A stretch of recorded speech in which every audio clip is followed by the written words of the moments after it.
I am George Nordhaus, and welcome to Monday Morning. I've always wondered this, but I guess I'm going to find out today, is blogging worth it? Is it worth the trouble?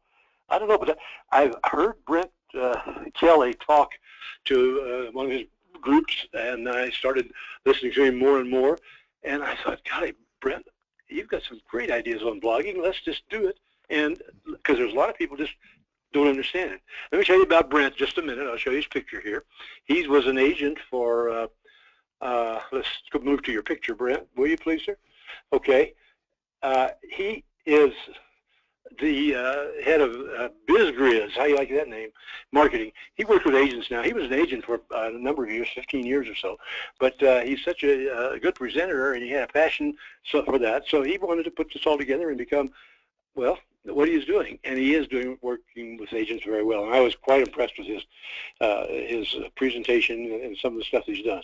So I asked him, okay, Brent, let me ask you now, is blogging worth the effort? Well, George, to answer your question, I guess it depends, but hopefully after today's presentation, people can see how it can be worth it if they do it the right way. All right, let's go for it. Let's talk about blogging, the basics of it. Love to do it. So I've got stuff put together today, George, I think will be very valuable to the audience. And I want to start off with a very basic overview. A lot of people out there probably just want to know, well, geez, what the heck really is a blog? And I've heard the term, but what is it? And then also, what's the history? Where did it start? Why did it start? And then I want to take this first section and talk about the purpose. What's the point of actually putting something on a computer screen that people can read? And so I want to start off with the basics, and to kick it off, I found a quote here from what I call Mother Google, happily called Mother Google, because Mother Google knows everything. But what actually is a blog? And if you type in Google, it'll just say a regularly updated website or web page, typically run by an individual or small group, written in a conversational or informal style. And so the basics of what Mother Google's saying is that it's just a website that's updated on a regular basis with new information. I mean, really, at the end of the day, that's what a blog is. It actually started with the name web blog, which is a way to kind of keep ideas, and I'll talk about that in a minute. But the way that I've condensed what a blog is this, and this is a quote from me, is it a way to express your thoughts, your ideas, and your personality, your opinion, your solutions, and your value to others. It's simply a way for agents to get their ideas, their creative juices, their knowledge out to the public so that people can, be appreciative of the value they bring to the table. So that's my definition of blogging. But I'll be fairly brief on this, but I do want to give a little background, George, on the history of blogging and where it all came from. Basically, back in the 1990s, that was back, when dial-up had the screeching noises, as you logged on the computer. There were some online diaries that began, that people started putting kind of an online diary out there. But that really, people had no idea what that was, and the technology wasn't really ready. Sometime in the early 2000s, politicians and media companies started hopping on board, and they were using it. But really, where it started to take some shape was the early 2000s, typically 2003 to 2005. And a few businesses realized that, hey, you know what? If we can be more transparent and provide good information to our prospects and our customers, we might have some ways to help our business grow. And part of that was, I'll mention this later in the presentation, a company or an organization called WordPress was released in 2003, which is one of the biggest blogging platforms.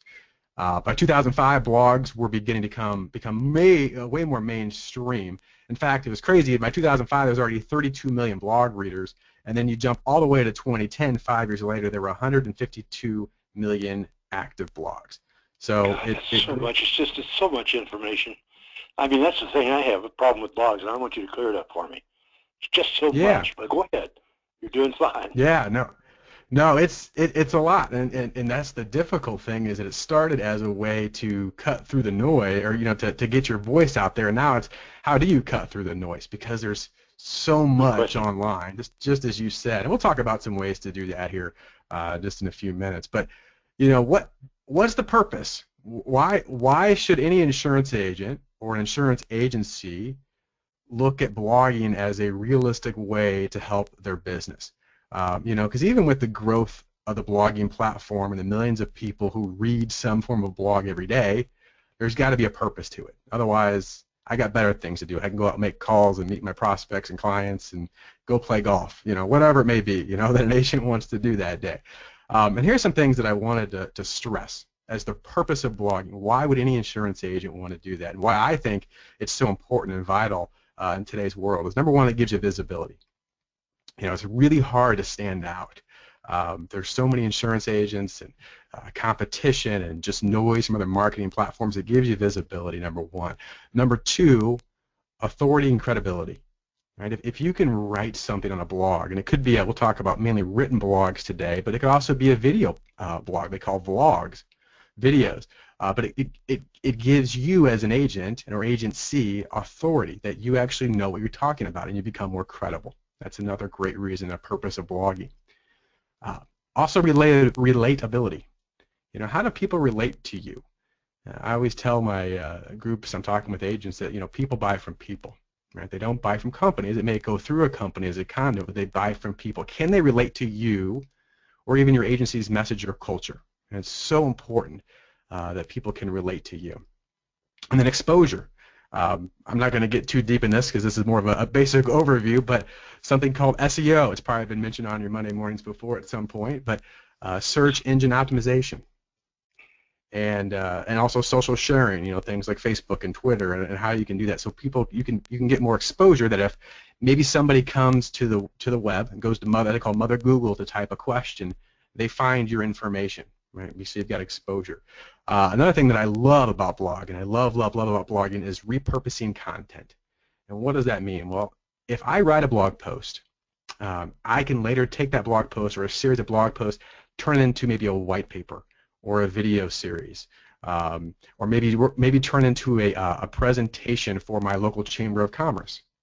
Right? So it's not just always an online function. It is, but just be able to get your thoughts and ideas out there can help you repurpose that in different ways as you grow your business. And obviously building relationships is huge. Building relationships. And then last thing I'll mention on here, George, is personal development.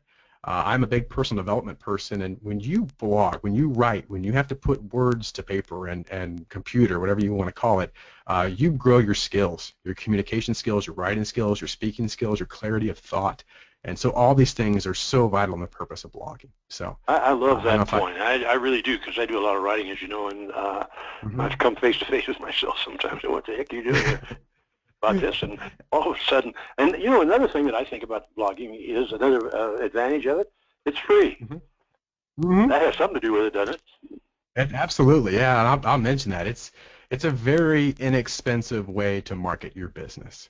Very inexpensive. I mean, you just really, we're all at a point now. I tell insurance agents, you're all insurance agents, but you're also all in the communication and media business. I mean, really, you can do that for free with YouTube and all those things out there. And so you're right. It doesn't cost hardly anything. So the quote I wanted to mention, this is from Jeffrey Gitomer, and if you don't know Jeffrey Gitomer, get to know him. He's a great sales author, a little red book of selling, but I love this quote. The more a prospective customer clicks on you and your stuff, the easier it is to make a buying decision in your favor. Amen. That's the bottom. Yeah. That's the bottom line. It is the bottom line. That's terrific. I agree. Working on it myself. So.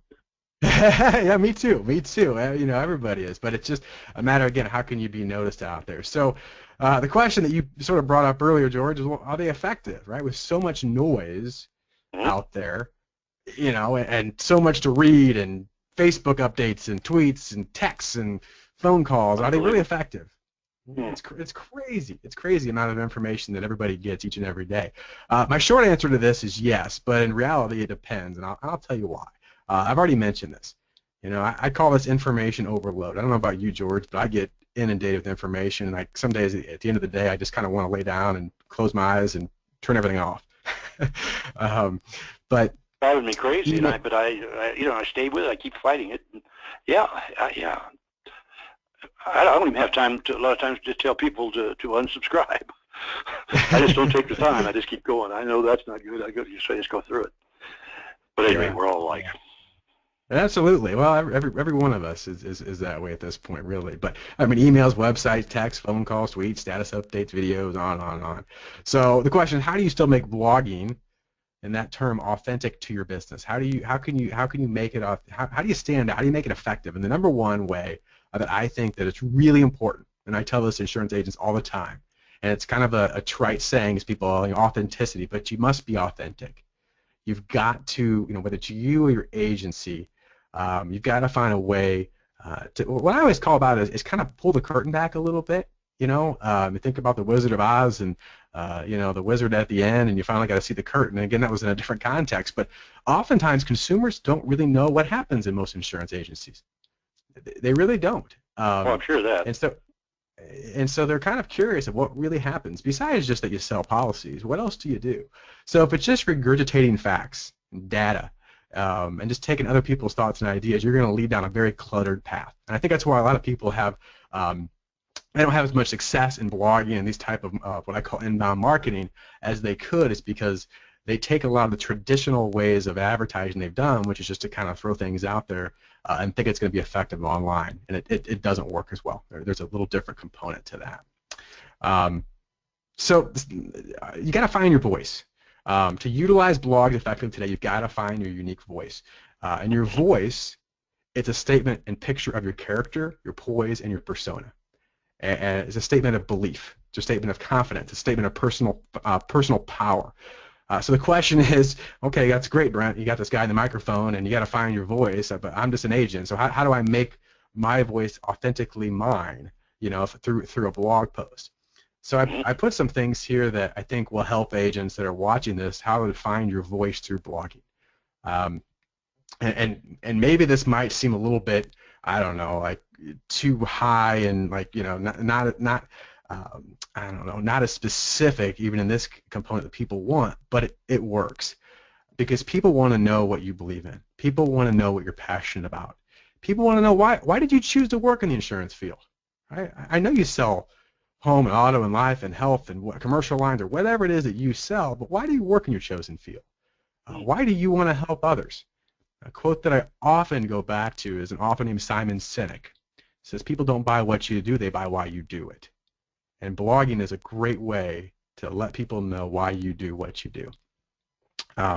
You can blog about how you help others, blog about new ideas to old problems.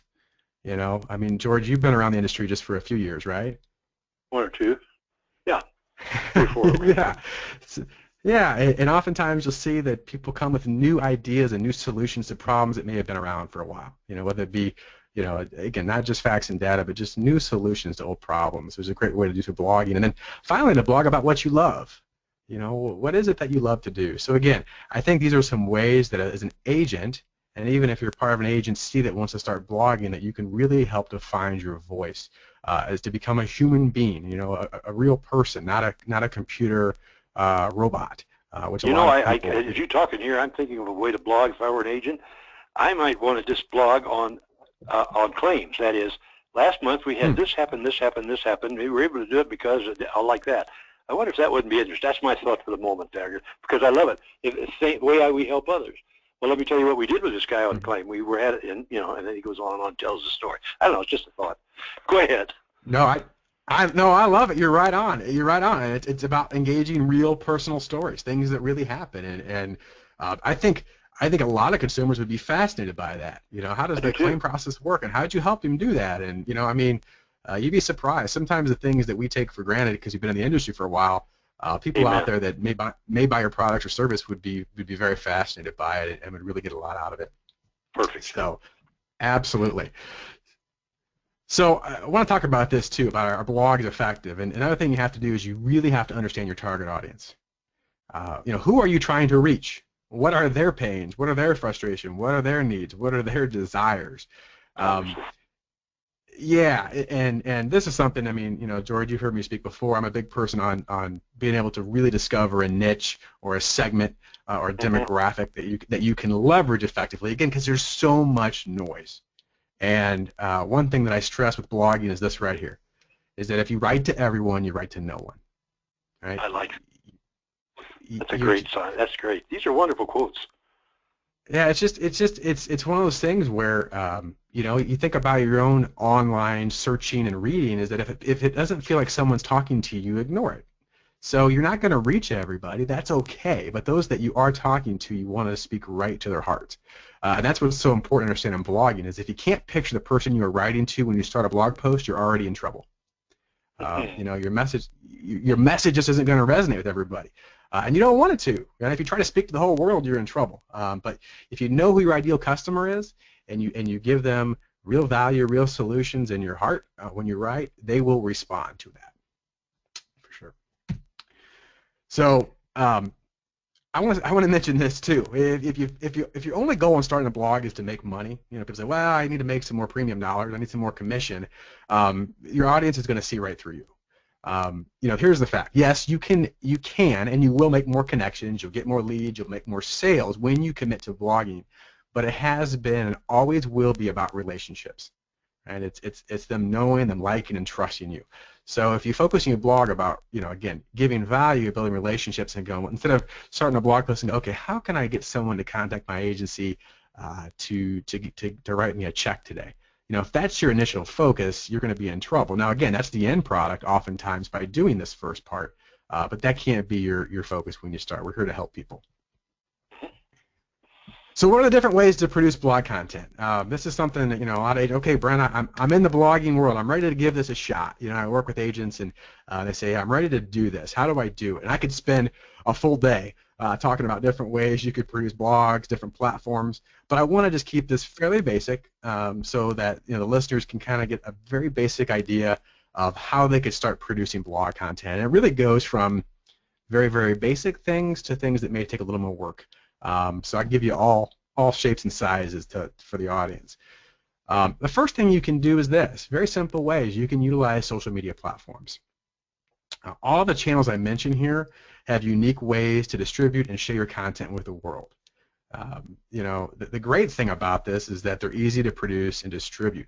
You know, one thing out there, and again, that most people don't, I didn't even know about this until literally just several weeks ago, was Facebook Notes. You can, on a Facebook page, go to your profile and add a note, and when you write the note, you can write as much as you want, just like a blog post, and it comes up on Facebook like a blog post. So that's easy to do. Twitter's been around for a while now. That's called microblogging, just short ideas, not a full blog post. People use YouTube. Short videos is the same thing. I talked about a vlog. Google Plus, you can write on Google Plus, a platform. I think one of the really great ways out there, George, that if an agent says, hey, you know what, I want to get some content out there and share some ideas, I don't want to mess with the whole blogging platform thing, is LinkedIn Publisher. And most insurance agents, if you're not, should be on LinkedIn. But if you're on LinkedIn, there's three choices when you go to LinkedIn. You can do a status update. I believe you can add a photo or an image. And then the third thing is it says publish a post. And basically, you can write a post right on LinkedIn. I know, George, you publish posts on there, I believe. I see come on there with Monday mornings and things. Brent, but it's a great way to publish your. Yeah, I put on 4,000 to LinkedIn every week. Every Monday, and I had to learn to do this. It was a pain to learn how to do the post, but 4,000 is a lot. That's because that's how many LinkedIn contacts I have, and I got about get close to 1,000 on Facebook. But when you put something in the LinkedIn Publisher, they come on. The thing comes in as you're putting it in. It said, would you also like to be on Facebook and Twitter, or both? And you just click it, and it goes automatically to both, which I didn't know, and that's amazing. They work together that way. Yeah, it's a great thing. Yeah, I mean, you could go right to Twitter, I know, from LinkedIn, which is terrific. So yeah, they take a little while to kind of get it figured out, but again, it's a simple way to start. You know, the only issue I have with social media platforms, and why I'll give you more choices, is that you don't own the content, you know, on this platform. LinkedIn or Facebook technically does, and your audience might not be there. Right? I mean, I mentioned most agents should be on LinkedIn, but you know, maybe on Facebook you do a specific niche in the commercial lines, and your audience isn't really there. So there's some cons to it as well. It's very easy to do, but you don't own the content. You know, and again, your audience may not be there. So that's the first thing you can use. The second thing that's I think fairly simple for agents to start off on would be called hosted blogging sites. That's my term for them.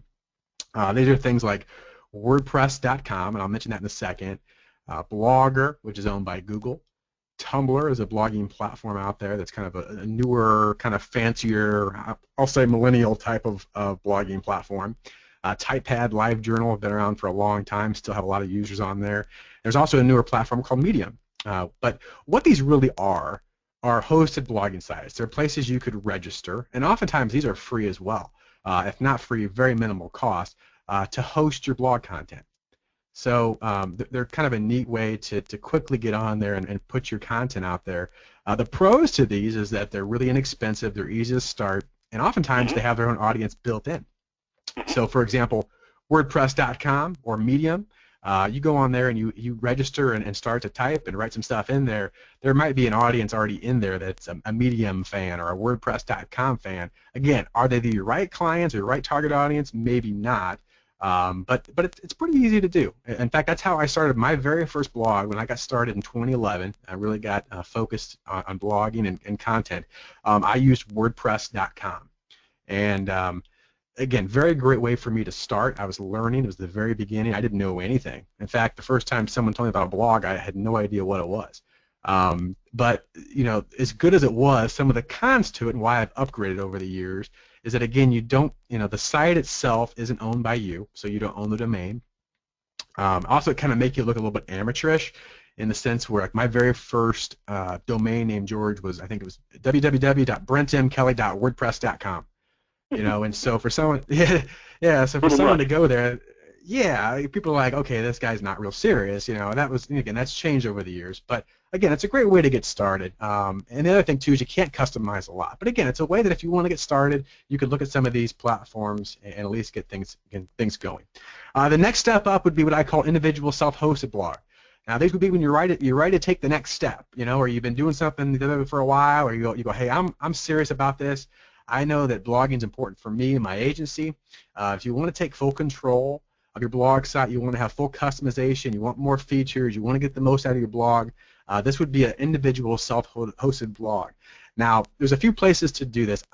I would recommend, again, this is my recommendation, I'm very familiar with it, but WordPress.org.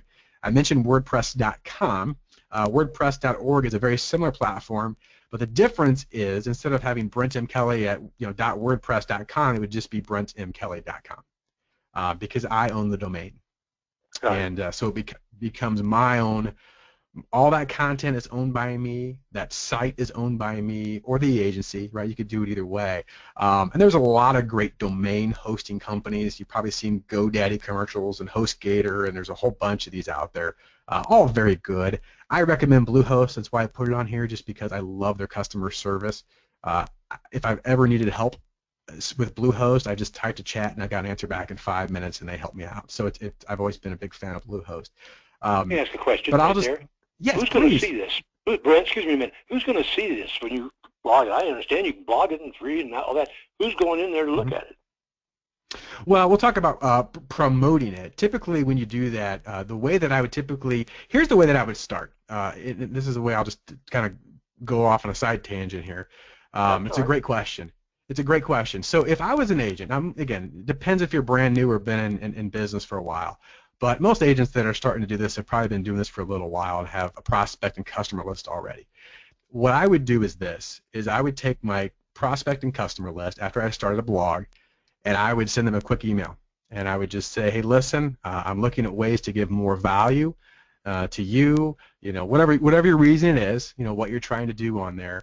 And I'd like to send you a link to my first blog post or whatever it is, to my blog site, so you can keep updated on new things that I'm doing or the agency's doing or whatever. So my very first contact is who's going to see it would be the people that already know and like me, which is my current prospects and customers. And from there they can either sign up to get all new blog post content, or I'm not going to get into email newsletters and things today, but there's ways you can do that as well. But that's a great question. So I would utilize that. Certainly if you're active in a social media channel like Facebook or LinkedIn, I use social media not to sell my stuff. And same thing as when I was an agent. I didn't use it to sell policies, obviously. I used it to promote my site. I used it to get people to say, 5 ways to lower your work comp costs. Well, someone in LinkedIn that's a business owner might click on that and it takes them to my blog. And then from there they may want to learn more about, oh, wow, this guy produces a lot of good stuff. I want to follow what he does. So those are, I don't know if that answers your question, George, but those are some ways that I would do initially to get some publication on that. Yeah, well, they do, and in essence, that's really what I'm doing with Monday Morning. I mean, we don't charge anybody for this thing or anything else, but I'm putting it out there to as many agents as we possibly can. In fact, it goes out to 100,000 every week now, and I mean that's agents and other people in the industry. But I do it for one reason, that is to get people to come into agency's online website. That's the reason. And when they go to Monday Morning, they're already on our site, so there you are. Good. Yeah, I didn't know why I did it until now. Thank you.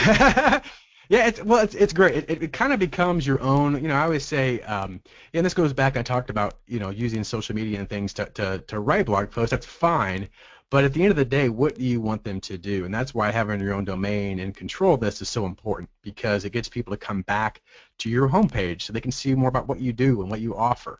And so a blog post is a great way to get that visibility. So yeah, terrific question. Want me to keep going? Please, you're doing fine. All right. Final thing I'll mention about how do you produce blog content, ways to do it is, I'm guessing, and I know most agents and agencies is they already have a website out there. If they don't, boy, they better, right? But oftentimes there's a section on there that they're probably not using. Now, some of them are, some of them aren't. You'll see this sometimes as news, could be blogs, recent articles, whatever. But there's that feature built in, and so I put a screenshot here. This is a good friend of mine, Kerry Reynolds from Allen Galva's Insurance in Ohio. Their agency does a great job of doing this right on their home screen. And not many agencies use their website to promote active content. It's kind of stale. They've got their get a quote, business insurance, who are we, contact us, and those are. Yeah, and those are fine, but to be able to have maybe a fresh piece of content on your front of your agency site every week, or something like that, really goes a long way. Yeah, it goes a long way. And here's the thing too, just as kind of a tip as I'm thinking of it is, if you're part of an agency website, okay, I want to use my agency to blog, but there's 3 or 4 of us. Well, I mean, the pros and cons of that, obviously, if more people are blogging, maybe you've got to share time. But it also can take some of the pressure off. If you've got 4 agents, for example, willing to blog, and you say, hey, let's do one a week, well, you only got to do one a month. And so it's kind of a unique way of doing that. So I want to jump in too about the principles of blogging. So here's the thing: regardless of what platform you're using, whether it's social media or a hosted blog somewhere or your own site or agency website, there's some basic principles that every agent agency need to know to help you on your blogging journey. So I'm going to go through all 5 of those. The first thing is this: simplicity. Back to the old keep it simple, stupid, right? Simplicity. Blogging is not about showing off how smart you are about insurance-related topics. It's one of the errors I see a lot when agents get into it is they want to show off that they know all these acronyms, these big insurance acronyms, which is great. But in fact, the more technical and detailed you get, the less likely, that anyone's going to read it, because it just gets too complicated. People don't go to the internet or read blogs to be confused. Right? They want easy solutions. They want simple things. One of the phrases I've always used is "Don't techno barf on your audience." That was back when I first started in insurance. This was before blogging. This was just having a one-on-one conversation, as a young agent, and don't try to get off all these big terms and facts, because that's not going to impress them. It's going to confuse them. So my thing is keep it simple when you blog, make it easy to read, eliminate complexity. That's number 1. Number 2 is be conversational. And I get fascinated, George, and it's fascinating to me. Insurance agents are so good, so terrific in one-on-one conversations, generally, with their prospects and clients. They're thorough, they're smart, very personable. But when I ask them to take those conversations, so to speak, to the blog post, they lose their mind. I don't know what to write. I don't understand. I don't know. And I always tell people, write like you talk. Right? If you can talk, you can write. Number 1, it's conversational. It's more enjoyable to read. People don't want to read all this detailed stuff. They want a conversational thing. When you write a blog post, I always tell people, pretend you're sitting down and you're having a cup of coffee with a prospect or client. Right? You're sitting across the table. How would you engage them? What would you say? It's the exact type of way that you should be writing on a blog post, because that's how they relate to that. So again, keep it very, very conversational. Number 3 is to be a storyteller, entertain and engage is what I say. And is there anything more captivating than a great story? Generally no. And as you mentioned, George, all this stuff out there in cyber land and complexity and busy and noise, stories have a way to captivate your attention. Right? Stories entertain, they engage, they draw the reader in. And just like you said, you mentioned you start blog posts on claims. Yeah, those are stories. Those are real stories. The best blog posts tell a great stories. So again, stories are more than facts and data. They're emotional. Right? And just like you said, claims are emotional. People can relate to claims emotionally. They don't relate to, we paid out X amount of dollars and we did this and here's the process we went through. No, it's emotional. What did that mean to you? What did that do for you? How did that make your life better? And that's what all about telling a good story is all about. Number 4 is you use really good visual images. If you're going to be blogging, one of the mistakes I made early, I didn't know better, is I didn't really use images. If I did, they were terrible. So visual imagery is really powerful, right? People relate to that. In fact, there's a reason why Instagram on your mobile phone is so popular and why Facebook paid $1 billion for Instagram is because, and those are all images. People relate to images. And not only can, oh my gosh, for sure. And not only can images set the scene and help tell your story, but they're very effective when you share your blog posts on social media. We talked about, how do you get you out there, how do you get your blog read and known? Well, putting it on social media is one thing. Putting on social media with a powerful image is another. Right? People are drawn to that. And people ask, what are some places to go to get images? There's lots of things, and I talk to agents about that. One of the resources I use is called Canva, canva.com. You can get great images for $1. But I would say better than that, when you're using it, is use your own phone, use your own camera. Your own images are powerful, right? I mean, really, you talk about claims, you could take some pictures. Again, you can't be, got to have privacy, but I mean, just general pictures you can take with your own phone or camera go a long, long way, for sure. Good. That idea. Last thing I'll talk about is outcome focus. You got to have a call to action. So if someone's going to spend, a couple minutes or 3 minutes reading your 500-word blog post, for example, they probably like what you have to say, right? They got some value from that. So why not ask them to take another step? It could be an appointment, but that may be too much at first. So maybe it's just a sign up for a weekly newsletter, maybe a regular blog update. It could be simple as just asking them to comment on the post to start a dialogue. But the key is in every blog post, have some type of call to action. Right? So what's the purpose of this? Well, we wanted to do something. And again, maybe this takes 2 or 3 posts or they get to know you better, but over time we want them to connect with you and build that relationship even deeper. So I know, George, that's something you wanted to see was the real life blog example. I wanted to see it because I heard you do a presentation on this some weeks ago, and it blew my mind because I realized all of a sudden it brings everything you just said into focus. So go ahead. Yeah, I'd love to. It's one thing for me to sit and talk about stuff, something to actually see it. So I wanted to share with your audience what I shared with you. And this comes from a blog post from a client that I'm working with. And she asked me to kind of look through her blog post and see things that she could improve upon it. And I was just proud of her for trying because she went out there, was doing this, and really did a good job. But I wanted to take it to the next level. So this is a recent blog post from a great agent named Kelly Heron. And Kelly did give me permission to do this. And I've been working with Kelly for a little while now. But as you look through this and kind of look through it as I'm talking, it contains solid information. It really does. She did a good job. It addresses a very important need, which is full glass coverage for your automobile. And she even has calls to action with clicks to the website or links to website to contact the agency. But it was missing some components that'll make it more effective. So as you kind of glance through that quickly, just kind of get a feel. If you were to go to a website, or maybe Kelly emailed you if she's one of your clients or a prospect or on social media, and you click to that, what would you think? Oh, okay, good information maybe. At the bottom, she has a comment section, which is good. But I want to go back to the original article again. And I'm going to show you what I did for Kelly, and any agent could really do, just to kind of give you a feeling of all the principles I just talked about, how to put that in a real-life situation. The content is almost 100% the same. There's a few tiny changes, almost 100% the same, but I just used the principles to make it more effective and more engaging. So this is what I turned her post into, all right, so to speak. It's the same post updated. I mean, if you look at that and you look at the content, it's almost identical. But the first thing that I changed was the title. and the title was Full Glass Coverage for Your Automobile. I changed it to What's the Deductible for Windshield Damage? And people will say, well, why did you do that? And again, this isn't a perfect answer, but I think it makes some sense. Here's why I did that. Number one is many people don't even know what full glass coverage means. If I went and asked the average consumer, and I say, hey, what's full glass coverage? I mean, they may say, oh, it's total coverage or whatever, but they don't really know generally. So it's a little bit confusing, number one. People may not click on it because it doesn't relate to them.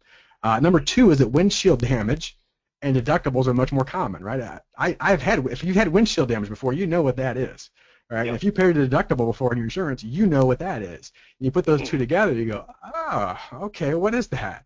So that may draw more attention. And then finally, the reason why I changed the title is that consumers may search for something like this. And I don't want to get too deep into search engine optimization when people search on Google, but I love, and this worked for me on a few different posts that I did, is to type in a specific question that a consumer may ask. Because pretty soon what will happen is you'll get pulled up in the searches. So if someone over time potentially types in, they had a rock claim to their windshield and typed in, what's the deductible for windshield damage, they very well might come to her post. Because it's almost word for word to what they're searching for. And Google's job is to give you the best answer. That's what they want to do, and hopefully your answer is one of the best answers. So again, it draws eyeballs. Secondly, I added the image. Obviously, the image is really powerful. I put it on here. Other than title, the image is the most important thing that's going to draw attention to your posts and blogging. If you had a rock claim, this picture will stir and draw emotion. If you've ever got had my that attention, I can feeling. tell you that. That's a great picture. That's a bad one. Yeah, so I mean, right there you go, oh, I just had this happen, or I've had this happen in the past. Last thing I did, the change, was I led off the post in a story form. Kelly did a good job, but I just kind of changed it because here's the reality, and this is the truth of blogging or any online writing, is that most people aren't going to read past your first paragraph unless you can engage with them right away, right? The title, the first paragraph, and the image, that is so key. Once you have them there, then they may read the rest of the article. So let me continue on here. The body of the post, I haven't changed any of these words. That is exactly what Kelly wrote. Only thing that I changed, just to show from visualization, I'll actually go back if it helps people. This is again was her initial body of the blog. I changed the spacing, the bolding, and the emphasis. And people need to understand in blogging they don't read online like they read books. People online skim. They look for important parts. They look for bullet points, highlights, bullet points, bold. Blocky paragraphs, those long blocky paragraphs, are going to turn people away. So you've got to be able to use short sentences and paragraphs and draw their eyes to emphasize the most important content. So that's the next thing I did on there to change that. Anybody could do that. And then finally, it's about a call to action. I mentioned having a call to action. Again, if someone's taken the time to read your post, you've made some connection. Now you want them to do something. Sign up for email list, newsletter, video series, contact your agency, or best yet, hey, call me and get a quote, right? I'd love to help you.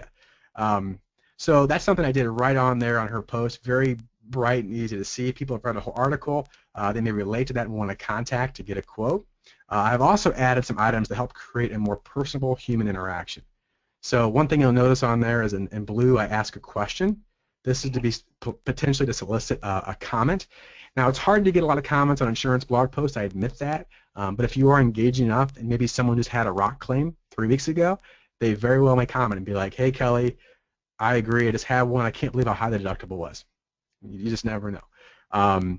Also, you'll notice here, Kelly wrote on an agency page, I included a picture and a bio so that people get to know the author. Not just the agency, but the person who wrote the article, so that she can display her expertise and get to know what she's all about. So I have that on there. Well, and if you continue down, I actually had to contact Kelly.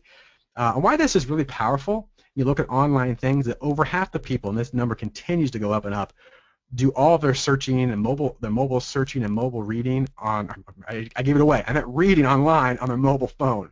They use their mobile phone to read almost everything. And so to have a call to action where literally you could click that button on your phone and call Kelly or email her is really powerful. Because people, if it's top of mind and relevant, they may act. But once the moment passes, they very well could just kind of let it go. So to have something there, have something there is really powerful. What's most important part of, I think, a very important part of the difference that you made in your talk there is just a simple thing of white space. you've got white space. Yeah. I mean, I can't read. If I see that paragraph before and all that black, goodbye, forget it. But your white space did a heck of a lot of good, and then those colors did a lot of good. And then I noticed you had a link in the copy there, right back to the agency again. Yeah. Right? Yeah, absolutely. Yeah, the white space is so vital. And even look at websites. I'm not a website developer, but that's the big thing in website is that it used to be you'd have to put as much as you possibly could on your home page because it took so long to navigate around your page. Well, today, the great websites are very basic and simple. People want a clean experience. You know, they don't want all that text in their face and flashing things, or they're going to go away. So, no, I agree, George. That's a Yeah, well, let's wrap it up. Let's tell them what we just told them. How about that? I always like to tell them what you're going to tell them, and then tell them what you tell them what I just told them. Absolutely. So final conclusions. I'll wrap it up here. Blogging, as I said, it's all about building relationships. Right? The best thing you can do as an insurance agency, you got to build your exposure, your likability, your trust, and powerful relationships. And blogging gives you an outlet to do all of those things. Number one. Number two, it's about solving problems. You know, what needs, pains, frustrations your ideal customers have. This is your opportunity. This is your chance. How can you help them solve that? And just a quick tip here, one of the easiest ways to get started in blogging, I tell this to agents and they go, well, I don't know what to write about and I don't have anything to say, is I say, put a list together, either yourself or your agency team, and come up with the 5 to 10 most frequently asked questions that you get over and over and over and over again. You probably get the same question every day. And that can be your first few blog posts because people are curious about that. You're answering important questions. You're solving their problems. I wrote a blog post to this day that is still one of the most popular blog posts, George. It fascinates me. I don't know how. It was, what in the heck is an experience modification rate? The most boring thing you talk about, experience modification rate for work comp. And I've had over 7,000 hits on that one post because people are curious. That's huge. Whew, that's scary. I never expected it. But I started putting, what are people asking me? And over and over, people go, hey, Brent, what does that experience modification rate mean? What does that mean? Tell me about that. And I'm like, well, instead of answering the question 100 times, why don't I write about it? And boy, I was amazed. My thing on there though, that real quick is that this is a whole different subject, but I was getting calls from all over the country from people going, hey, can you tell me about this? Can you help me with work comp? Well, it was hard to write work comp in Florida when I was in Illinois, so I learned to be a little more geographic specific. But needless to say, it drove a lot of attention for sure. I did get some people in Illinois that called me as well, so it worked out great. Ironically, on that subject, that our Monday morning, a week or two ago, depending on when you're hearing this, was on experience modification, and we also have one in the basics part of our program for on workers' comp on experience rating mod. But the one last week was predictive modeling, predictive analysis, and what's that going to do to experience mod? So I don't want to go any further there, but if you missed that one, see that one, and we're in business. Go ahead. Well, you got so much good stuff on there, George. You could spend weeks on this site learning stuff for sure. So, last couple of things here. Blogging's about presenting new ideas, and I'll just leave it at this. There's so much redundancy, so much what I call regurgitation in the insurance industry. People just spit the same thing out over and over.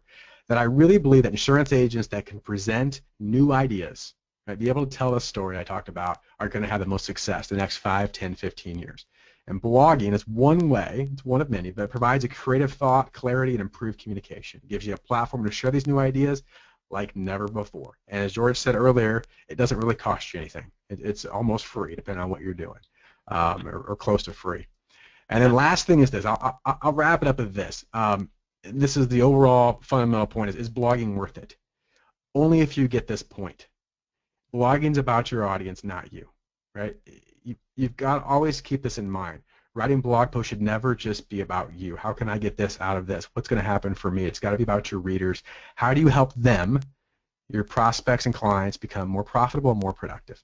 How can you add value to their lives? And when you understand this principle, it can be extremely, extremely effective. So, well, I think it is. And looking back, and as I'm hearing you, and what you just said, I have for many years, or off and on over the years, written columns for the Insurance Journal and other people, and National Underwriter and Rough Notes and so forth.